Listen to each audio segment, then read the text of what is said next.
தமிழ்நாடு முதலமைச்சராக திரு ஜோசப் விஜய் அவர்கள் பதவியேற்றிருக்கிறார். டிவிகே ஆட்சிக்கு வந்து விட்டது. இந்த நிமிடத்திலிருந்து விஜய் சர்க்கார் இணை துணை இந்த மாதிரி எல்லாம் பவர் சென்டர்லாம் இல்லைன்னு சொல்றாரு திரு விஜய் அவர்கள். தமிழ்நாடு முதலமைச்சர் திரு ஜோசப் விஜய் அவர்களுக்கு நாமும் வாழ்த்துக்களை கூறிவிட்டு நிறைய பேசுவோம். எப்படி பார்க்குறீங்க? அதிகாரத்தை பிடிச்சிட்டாங்க டிவிகே.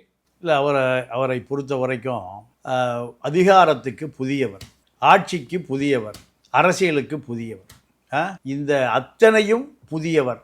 இந்த புதியவர் அதிகாரத்திற்கு வருவதற்கு முன்பு அவர் கொடுத்த வாக்குறுதிகளை அவராலே காப்பாற்ற முடியல. அவர் கொடுத்த வாக்குறுதிகளை தீய சக்தி இதுதான் அவரை முதலமைச்சர் ஆக்கிச்சு. ஆனால் அதே தீய சக்திகளோடு தொடர்ந்து 5 நாளாவது எலெக்ஷன் முடிஞ்சது. இல்ல, தீய சக்தின்னா அவங்க கூட்டணியில் இருந்த கட்சிகள் அவங்களும் தீய சக்தி தான். தீய சக்தி கூட்டணி தானே அது. விஜயுடைய பார்வையில அது தீய சக்தி கூட்டணி தானே. அதை எதிர்த்து பிரச்சாரம் பண்ணல. இவங்க எல்லாரையும் அவர் தன்வயப்படுத்த தன்பால் முயற்சி பண்ண வசனமெல்லாம் இருக்கட்டும், அதெல்லாம் நீங்களே வச்சுங்க. இந்த விஜய் திமுக கூட்டணி திமுகவை என்ன சொன்னாரு? தீய சக்தி.